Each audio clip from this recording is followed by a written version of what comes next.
Hello ladies and gentlemen, Solomon here, Jim, and I'm here with a tutorial, or guide rather, how to overclock your FX-8350.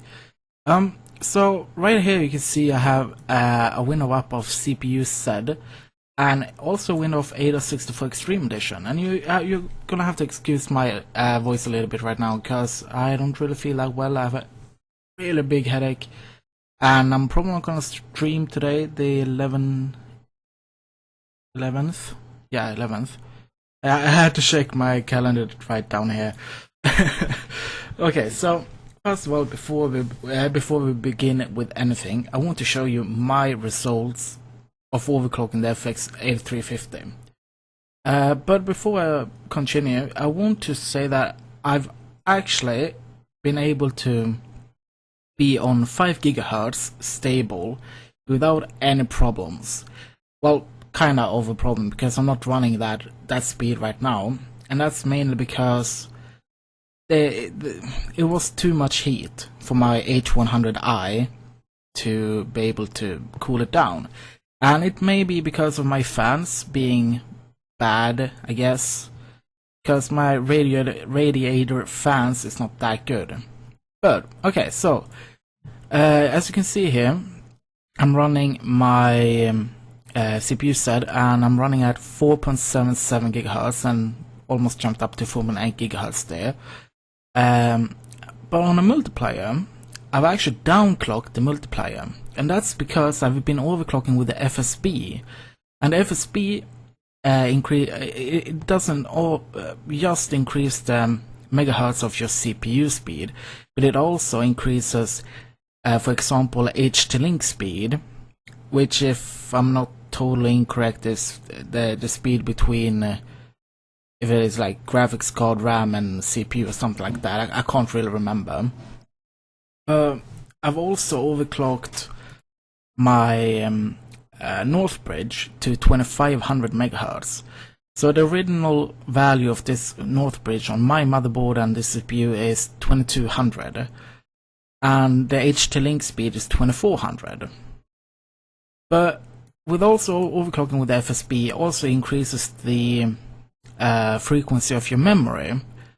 And right now I'm running my memory at 1866 MHz, and the original value of my memory is 1600 MHz at 88824 in latency.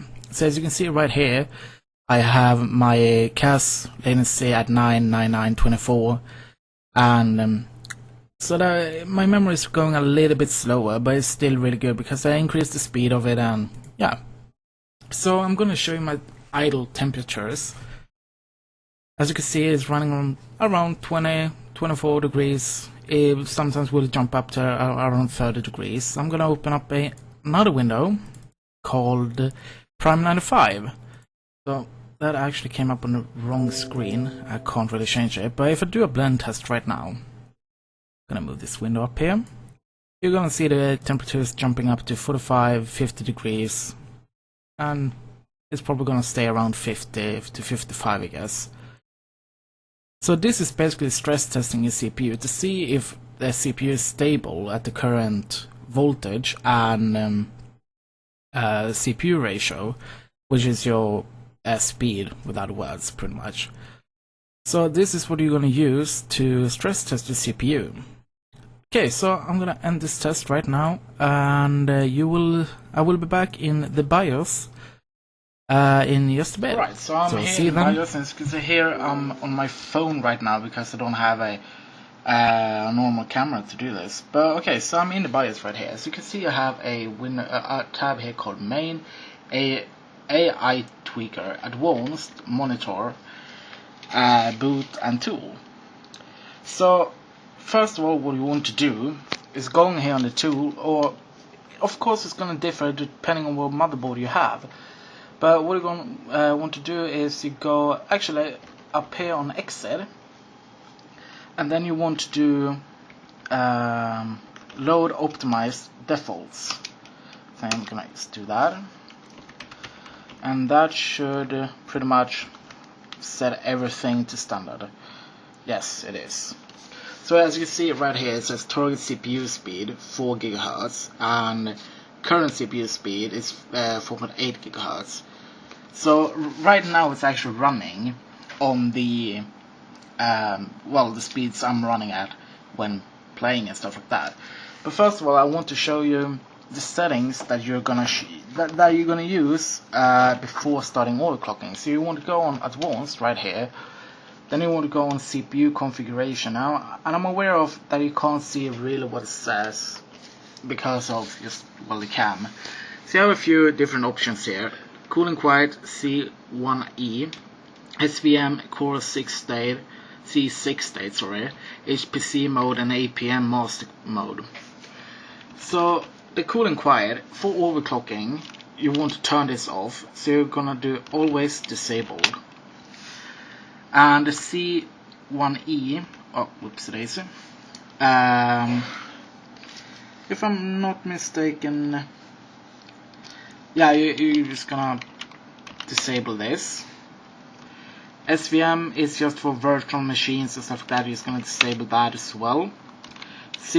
Core 6 C6 state, disable. HPC mode, that's one you should enable instead. And the APM master mode, you just go disable as well. So these settings are the first ones you're gonna do. Basically, this is just power saving settings that you don't really need when overclocking. You can always enable them when you're done overclocking to save power and stuff like that. So first of all, what you're gonna do right here on the AI tweaker, you're gonna go to manual mode. Pretty much these words, and this also differs what it's called on the motherboard you're using. So what I can say is, look in your motherboard manual, and you should see something that you can change, like AI overclock tuner for me, and you're gonna go this one to manual. So then you have a thing you call right here that says auto, and that's CPU ratio. And then you have the AMD Turbo Core technology, and I want to set on auto right now, and you're gonna actually turn this off, so you can use enter and the arrows on your keyboard, and you just disable this. Then you have Pcie Frequency, just leave that at auto. Memory frequency, this one you should actually set to the speed manually instead of going with auto. So I'm gonna choose mine at 1600 MHz. Then you have CPU Northbridge frequency. So on my motherboard and my CPU, that's 2200. I'm gonna choose that right here. And then you have the HT-Link speed, which is 2400 on my motherboard and CPU. So I'm gonna choose that as well. And then you have a few called CPU spread spectrum and PCI blah blah blah blah blah. These are set to auto manually. Like, you should turn these off as well. Just disable them both. So I'm gonna scroll down, and down here you have as called CPU and Northbridge voltage, and then you have an offset mode. Change this one to manual mode as well. So right now my voltage is running at 1.488. So I'm actually going to save this right now. We're going to go back in BIOS in just a second. So I'm just going to wait until my computer boots up again. It's just black screen pretty much, and there you have my computer right now. So I'm going to go into BIOS again in just a second, as soon as it loads up. See, yeah, there we go. See, yeah, there we go. So this is how it looks with all the settings, the load settings optimal thingamajiggy. So right down here I have a call advanced mode, F7. So you press F7 and then enter. I will go into advanced mode and you will have this again. So right now all these settings is still saved, so I just had to do this because otherwise it may just screw things up. So as you can see right now, this core voltage, CPU manual voltage, is just at 1.332 volts. What the hell? Something sounds really weird from my computer. Give me a second here. Alright, so I figured it out. It was just like a fan that I had manually controlled that changed the speed. So I went to monitor up here, and then I scroll down, and I enabled these to standard instead. Okay, so back to this. As you can see, I'm running 4 GHz and blah blah blah blah. I already told you this. And this is the voltage. So what you're gonna do first of all, before doing anything with the voltage or anything, you go to D+ power control, and this exists on every motherboard. It may be called something else, I'm not really 100% sure, but this is what you need to do in here. So first of all, you have the CPU load line calibration, also known as LLC. Basically what this does is, when you're stress testing your CPU, or stressing your CPU with a game or something, it would actually lower your voltage to not make it that warm. And this is not really good. It's called a V-drop, and this makes your CPU unstable when overclocking. So you should have something called CPU load line calibration, and this is set to order right now.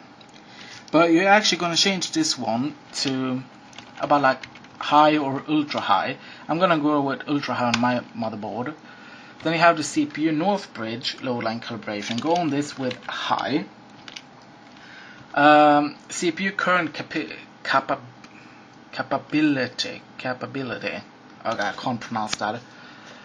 This is, I'm not really 100% sure what this does. This is just research I've done, and I found this working really good. So I'm going to put this on 130%, and the same on the CPU current capability. So I'm going to put these on 130%, both of them. And then the phase control, you don't really have to change this one. It actually turns up your heat a little bit, but it will be more stable. You don't really have to do anything about it right now. It's more for advanced users. And then you have VRM spread spectrum right here, and that should be disabled. CPU power duty control should also be on T probe or even C probe current. I have not tried C probe. I have not. So I'm not really sure what it does. And then you have let's see, CPU thermal control. Yeah, right, this CPU power thermal control, and it's just on 130% as well. So just leave it at that if it's set to that.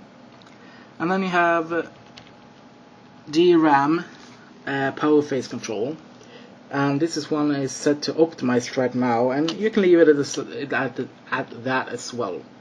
So I'm gonna escape out of this, and now the fun things begin.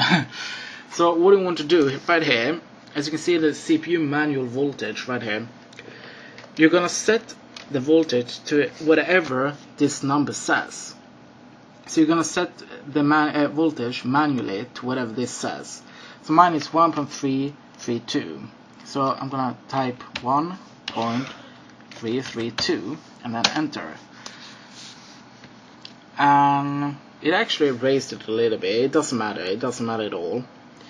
CPU Northbridge manual voltage. You don't really have to touch that right now, because we're just gonna focus the overclocking on your CPU and not Northbridge and stuff like that. It's also a really good idea to put your DRAM voltage to whatever the voltage is on your current memory.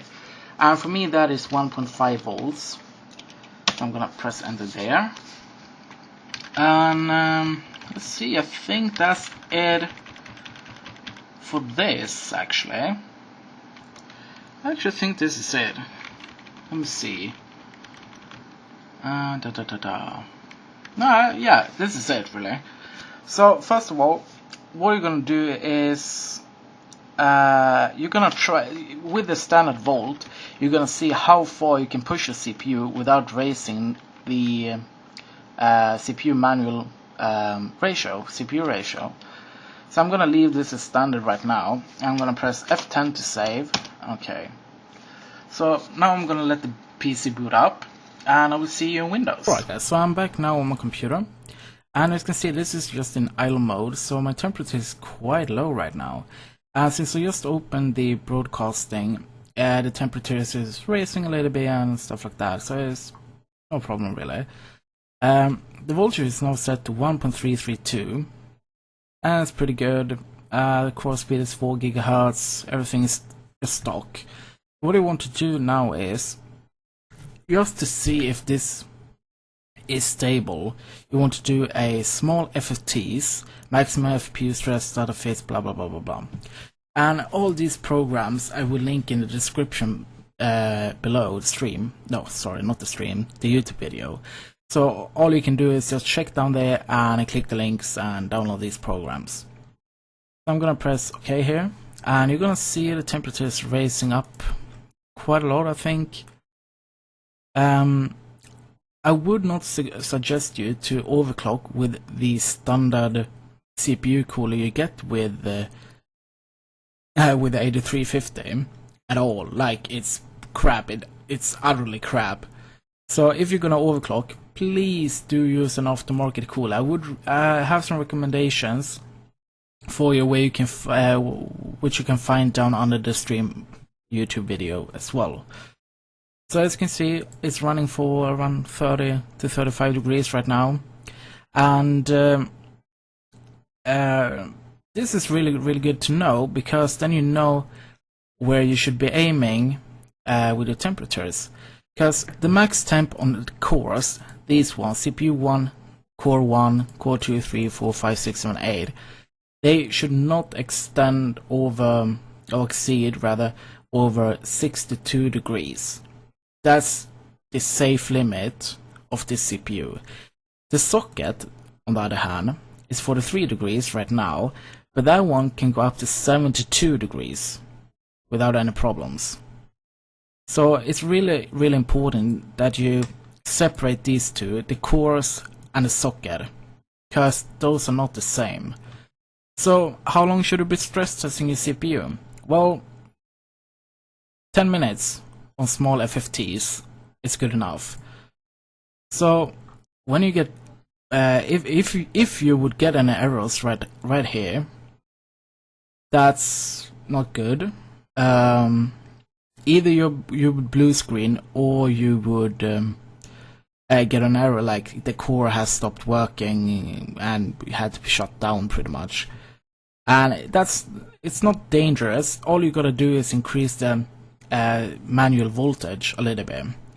But the reason you're gonna do this for 10 minutes is to see the max temps you would get, and that will pretty much show straight away after 10-15 minutes. It's up to you how long you want to run it, but I should suggest you to run it at least 10 minutes. So I'm gonna go back now into BIOS. I'm gonna stop these workers, and we're gonna see how far you can push your CPU on the stock voltage. So see you in BIOS again. Okay, so we're back in BIOS, and we're gonna go to the AI tweaker again. Now we're actually going to play around with the CPU ratio. So I'm going to increase this one, and as you can see up here, it showed to 800 megahertz when I change this to 4.0. So you're going to increase this up to, you get to 4 gigahertz, like that, and you're going to increase it by 1. And you're going to do this pretty much until you get a unstable CPU. So what you're going to do is you're going to increase the value by 1. So it's right now at 20. Let's see, I'm gonna demark. Oh crap, disable. 20.5. That's the original. No, sorry, 20.0. That's the original value of the CPU ratio. So that's 4 gigahertz. So you're gonna increase this one by 1, and that's 0.5. Every step is 100 megahertz. And I'm gonna have to demark it again. Sorry about that. So now it's running on 4.1 gigahertz, and you're gonna press F10, and yes. And for some reason my computer actually shuts down when changing the CPU ratio. But it's no problem. If your computer does it, it's no problem. It's pretty normal, I guess. So it's booting up right now again. And yeah, I will see you in Windows again.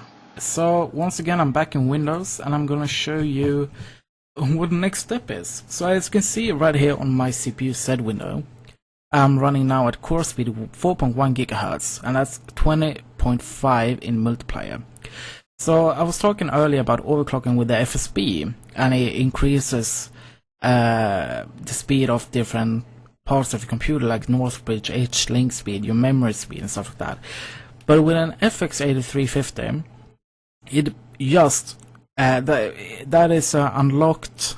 Okay, how can you put it? It's a kind of a black edition, and that means the multiplier is unlocked. This one, and it makes it so much easier to overclock because it's just change the multiplier and you will overclock your CPU. So 4.1 GHz, nothing else changed. I'm gonna start the small FFTs right now. And you're gonna take a look at. You're gonna keep looking at your temperatures on the CPU, and you're gonna do this until you get an error in Prime 95. So I'm gonna find out my max clock on stock volt. So I will be back in just a moment. Alright guys, so I'm back once again, and I'm running now at 4.5 GHz. And hopefully I will actually get a crash, so I can show you how a crash looks like. So I'm gonna keep the Prime 95 window open right now, and I'm gonna see if I get a crash or not. Okay guys, so we just had a error on 4.5 GHz, and that's on the 6th core.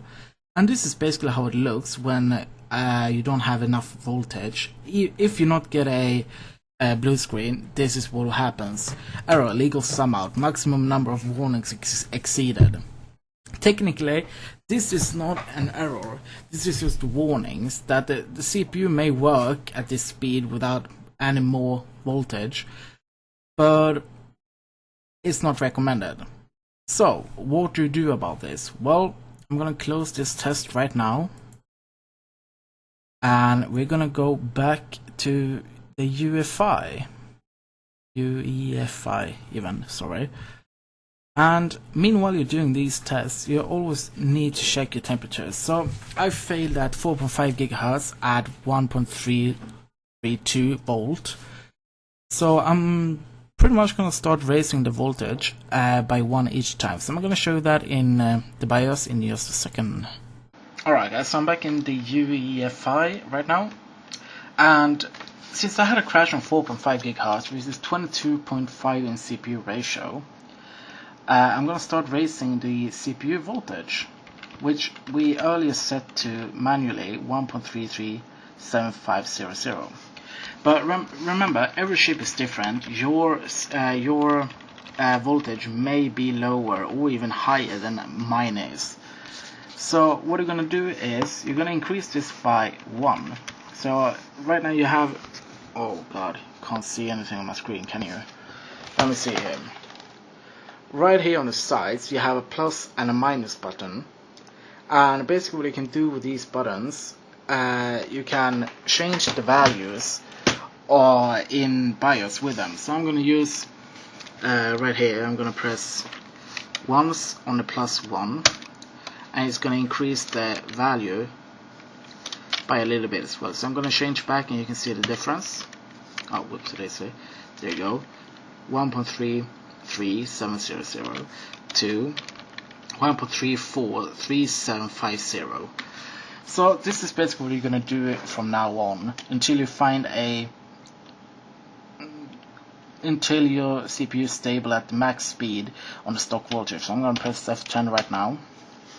The computer is gonna boot up, and yeah, I'm gonna keep this cam rolling right now because I don't want to open all the programs again on the computer. So I'm gonna get to the point pretty soon, I guess. Something I forgot to mention is that I tried running on 4.6 GHz as well, and that crashed my computer straight away. It gave me a blue screen as soon as I started stress test. So I'm gonna log in here. And you can even see my old email there and an old picture of me. So I have a few windows up here into desktop. I'm gonna open. I'm actually not gonna open a temperature monitor software right now, because I know I will be fine on these temperatures as they are right now. So you have Prime 95 window up right here. So I'm gonna press small FFTs. I'm gonna press OK. So after 3 minutes last time, the 6th core crashed. So I'm gonna keep this running now and see if I don't get a crash for 10 minutes. And if I don't, I will increase the megahertz or the CPU ratio by 1 again. So I will come up to 4.6 gigahertz. So yeah, I see you in a bit. So I'm back once again in the UEFI BIOS, if you may call it that. So I didn't have a crash at all for over 10 minutes. So I can increase this one by 1 with the plus buttons on these small buttons. I'm gonna press once, so it's 23.0 in CPU ratio. That's 4.6 gigahertz. And I'm gonna save this, and I'm not gonna touch the voltage anymore right now. So I'm gonna press save. I'm gonna boot into Windows. I'm gonna stress test for 10 minutes. If I don't crash, I will under 10 minutes. I will increase the CPU voltage by 1 again. Not the voltage, sorry, the CPU ratio by 1. And I will probably crash by then. That's pretty much 100% sure. So then I will have to go back here into the BIOS and change the CPU core voltage by 1 again. And basically what you do is you just do this over and over. So let's say you want 4.5 gigahertz as an overclock. If you, like me, start crashing on 4.5 gigahertz, then you pretty much only increase the voltage by 1 until you feel you're stable. So what you actually do when you feel like your overclocking is done?